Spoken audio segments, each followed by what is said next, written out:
নিজের মতো কত মানুষ আছে বিভ্রান্ত করতে আছে, কেউ খবর এই সংগঠনে আসা। এই জন্য আল্লাহ শুক্রিয়া আদায় করি, আলহামদুলিল্লাহ। আল্লাহ তাআলা নিয়ামত দিলে সেই নিয়ামতের খুব কদর করতে হবে। তা না হইলে একটা উর্দুতে একটা কথা আছে, যদ্রে নিয়ামত বাদে সমান, নাকি বলে নিয়ামতের গুরুত্ব বাড়ে, এটা চলে না। অতএব নিয়ামত আল্লাহ তাআলা দিয়েছে, শুকর আদায় করতে হবে। দ্বিতীয়ত, সংগঠন আমাদেরকে এখন দিক নির্দেশনা দিচ্ছে যে সামনে জাতীয় সংসদ নির্বাচন, এই নির্বাচনী কার্যক্রম হলো আমাদের সবচেয়ে গুরুত্বপূর্ণ কাজ, নাকি বলে? এই জন্য আমাদের এখন কেন্দ্রীয় থেকে, জেলা থেকে, উপজেলা থেকে যেই ডিরেকশনগুলি আসবে, যে পরামর্শগুলি আসবে, এগুলোকে 100% আমাদের পালন করতে হবে। সবসময় আমাদের প্রস্তুত থাকতে হবে নির্বাচনী কোন ইনফরমেশন। সংগঠনও এখন দেখেন তারবিয়াত প্রোগ্রাম, সাংগঠনিক কিছু বৈঠক, এটাকে কমাইয়া নির্বাচনের কাজকে সর্বোচ্চ গুরুত্ব দিয়েছে।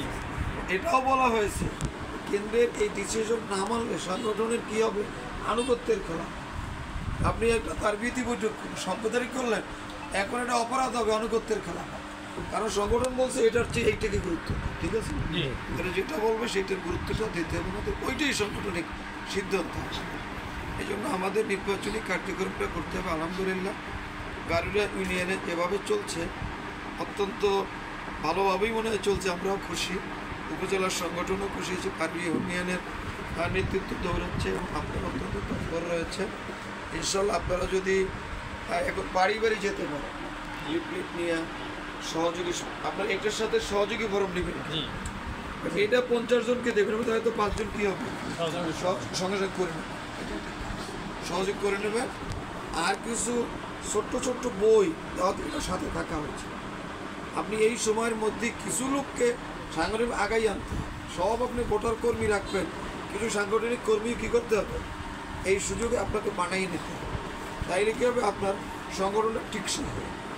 কথাটা বুঝে, সংগঠন টিকসই করতে হলে নিজস্ব কর্মী ছাড়া সম্ভব। ভোটার কর্মী আসবে যাবে, কিন্তু সাংগঠনিক কর্মী এটা হলো আপনার পুঁজি, পুঁজিটাকে বাড়াতে, সাংগঠনিক কর্মী বাড়াতে পারলে পুঁজি বাড়ে। এই জন্য আসুন আমরা এই কাজগুলি নিয়মিত করে, ইনশাআল্লাহ আপনারা করছেন, আল্লাহ তাআলা আপনাদের এই কাজের ভিতরে বারাকাত দান করবেন। বিশেষ করে যারা ওয়াদা করেছেন কর্মী, সবাই ওয়াদা হয়ে গেছে, আর বাকি আছে, মুস্তফার বাকি আছে, বাকি আছে বলছেন হয়ে গেছে, বললে তো হয়ে গেছে, আলহামদুলিল্লাহ। আপনারা মেহরবানি করে সবাইকে দিয়ে দিয়েছেন টাকা? না, দেন নাই? দিয়েছেন কে কে দেখি একটু।